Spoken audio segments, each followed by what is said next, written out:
I feel a bit exhausted. I'm sure a lot of us do. I've been trying to work quite hard to do what I can to resist the Zionist genocide, but it is taking its toll. And I just want to admit that. I feel a bit exhausted, and at times I also feel a bit powerless, which is a horrible feeling. I feel like I'm choking on my rage. But I think that hope is something that we cultivate collectively, and it's very emboldening and hopeful to be in this space with all of you. And I really hope that we can do the difficult work of thinking through what Usman's provocation is asking of us, right? What does it mean for us to think about militarily intervening to stand in solidarity with our brothers and sisters and comrades in Palestine? I was going to talk to you tonight about three things, but I should start by saying that as a communist, as a Marxist, I come from a tradition where we engage in what Karl Marx once described as the ruthless criticism of all that exists, right?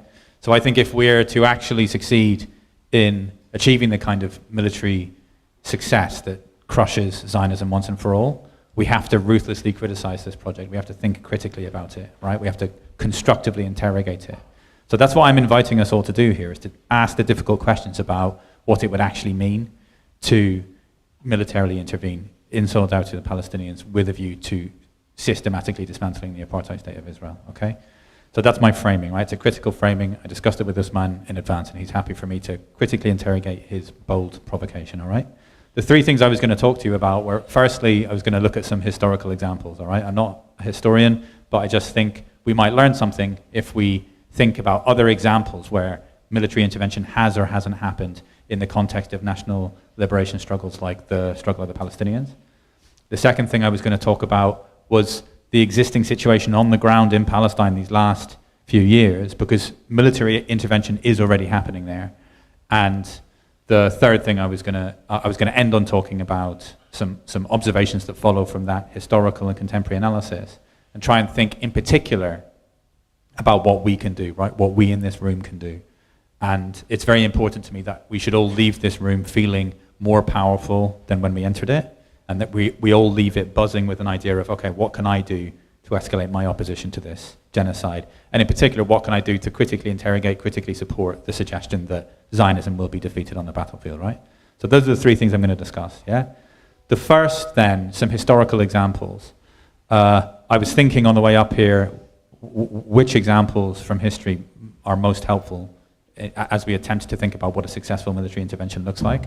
And I think what's underreported, perhaps, or underappreciated in a country like Britain is the case of Angola, right? So Angola is sort of two countries above apartheid South Africa, as it then was, right? And in between them you have what's now Namibia, but at the time it was called Southwest Africa, okay? So you have an apartheid state, not dissimilar to the apartheid state of Israel, differences and similarities, and it's engaged in quite an aggressive war against Angola.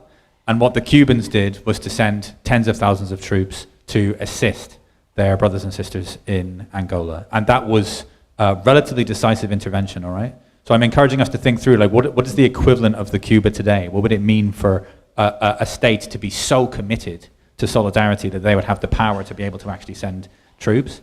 Another historical example that I wanted us to dwell on was the Spanish Civil War.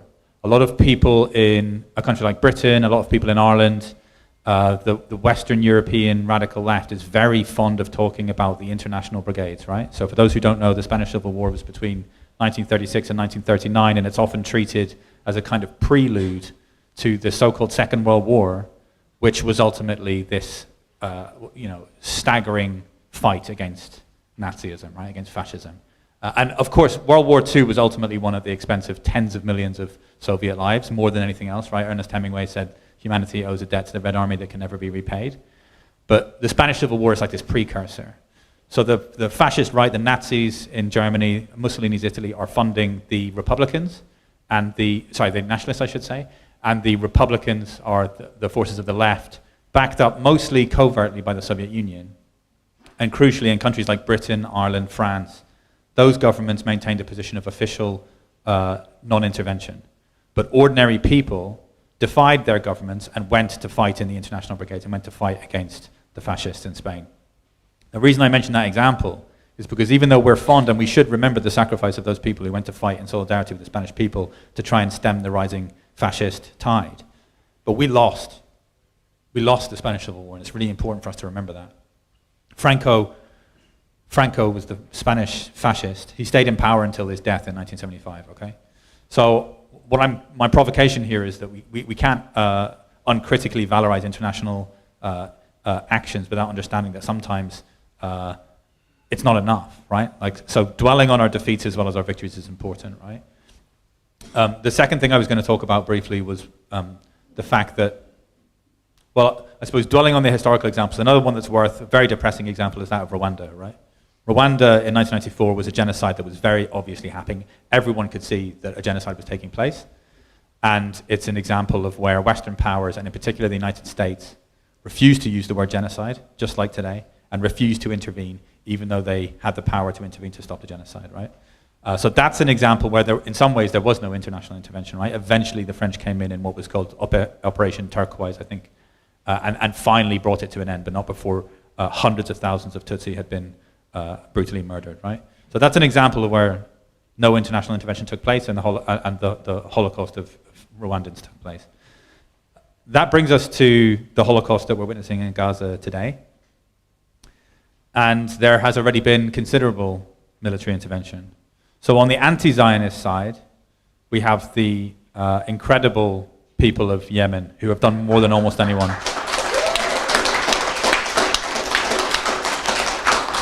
At great cost to themselves, have opened up a front in the war against the Zionist entity.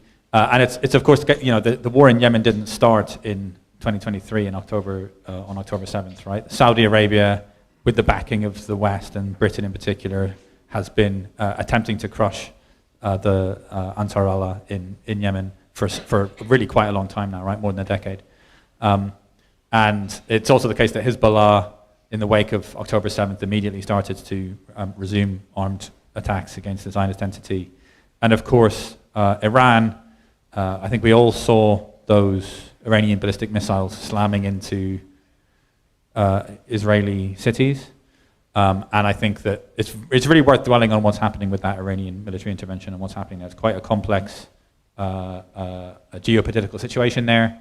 And in particular, some of you will have noticed that these snapback sanctions were supposed to kick in, and Western European powers and America are saying that the sanctions need to be reimposed on Iran, and crucially Russia and China are refusing, and they say that the snapback should not come into effect, and they're continuing to trade with Iran. So the geopolitical situation is extremely volatile right now. I think we all know that. And then on the pro-Zionist side, the most obvious military intervention is from the US. I am absolutely clear. I agree with Palestinian intellectuals like Rafif Ziada, Adam Haniya, as well as non-Palestinian intellectuals like Andreas Malm and Rob Knox. I think this lobby theory it's important for us to interrogate that, right? I don't think it's the case that Israel controls the United States. I think it's the other way around. It's dialectical, as we say on the Marxist left, but Nasrallah was clear about this, right? Nasrallah, the former leader of Hezbollah, was clear that the Zionist entity is allowed to continue existing because the United States and its allies in NATO allow it to exist, and it would collapse tomorrow were it not for the staunch support of the United States. So this genocide is the United States genocide, and it's also the case that Britain is actively militarily intervening. So there is already a military intervention in Palestine. It's just taking place on the wrong side, right? So our government is currently participating in this genocide, and there was a communist called Karl Liebknecht who said in 1915, the real enemy is at home. And I would encourage us, all of us in this country, in this room, to think about what it means for us to disrupt our existing government's participation in this genocide, all right? It's all well and good thinking internationally, and I'm grateful to Usman for provoking this conversation. Let's think internationally about what it means for greater military intervention in solidarity with Palestinians. But when it comes to thinking about military intervention in Britain, our main task is to think about how we escalate our opposition to our government's own participation in this genocide.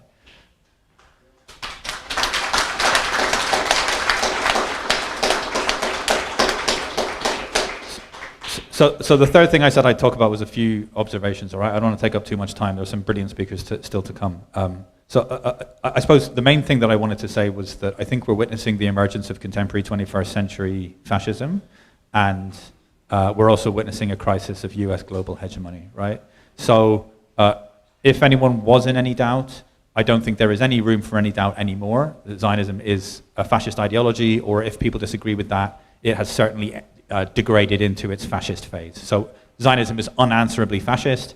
The Zionist entity is governed by literal fascists. They tell us that they're fascist. There is no longer any basis for doubting. So I think one of the things that we need to do is to find ways to normalize anti-Zionism, okay? That means politically, it means in our workplaces, it means wearing badges and pins and finding ways to express ourselves in our workplaces.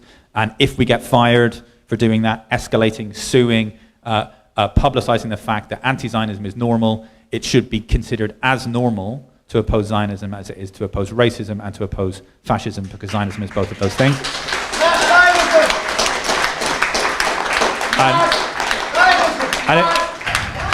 Smash Zionism. Smash. So it's not just workplaces. I think we need to create sort of cultural spaces, right? Like there are more urgent political spaces where we need to advance anti-Zionist demands, but I also think cultural spaces are important. I think we should, and people are doing this, but we need to increase the normality with which we express anti-Zionist views. We should be having anti-Zionist film nights, anti-Zionist poetry readings, anti-Zionist chess club, like just everything. Like we should just normalize the idea that like anti-Zionism is normal now actually, and you're the weirdo if you think that Zionism is normal, right? Like it's akin to saying, I'm a fascist, right?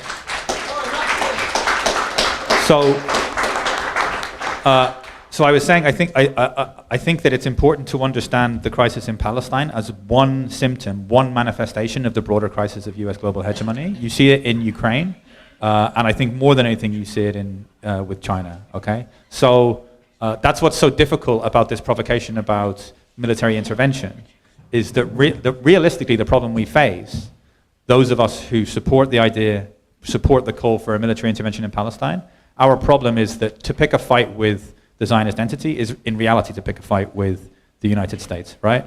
And so it's the same as when Russia invaded Ukraine. It wasn't fighting Ukraine, it was fighting NATO. Everyone saw that, right? It's a proxy war. And whatever you think of that, it's a NATO-Russia proxy war, right? So you would be naive to think, oh, I'm just fighting Ukraine. It's like, no, you're fighting the United States, and we see that, right? Ukraine would have been crushed were it not for the support of its NATO allies. Ditto Taiwan, right? If China decides to try and retake Taiwan, it's not going to war on Taiwan, it's going to war on the United States, and we face the same problem with the Zionist entity. Like you saw that with the so-called 12-day war with Iran, the Zionist entity would have been crushed by those Iranian missiles were it not for the United States. I read somewhere that it was something like 80% of the missiles that were intercepted by the United States. Just imagine that. Imagine if those 80% of missiles had actually landed instead of being intercepted, right? So it's a crisis of US hegemony, and I think like so many imperial powers that enter into what seems like quite an existential crisis, they often reach for a fascist solution. So I'm not trying to be alarmist, it just seems to me that we are witnessing the first shots have already been fired, the first genocides are already being waged, like this is it, like this is not a drill, this is contemporary fascism, and so we all have to take seriously the question of what it means to collectively organize ourselves internationally as anti-fascists. The struggle, I suppose one way to put it is that Zionism is fascist, we are all anti-fascist, and so it follows that we're all anti-Zionist.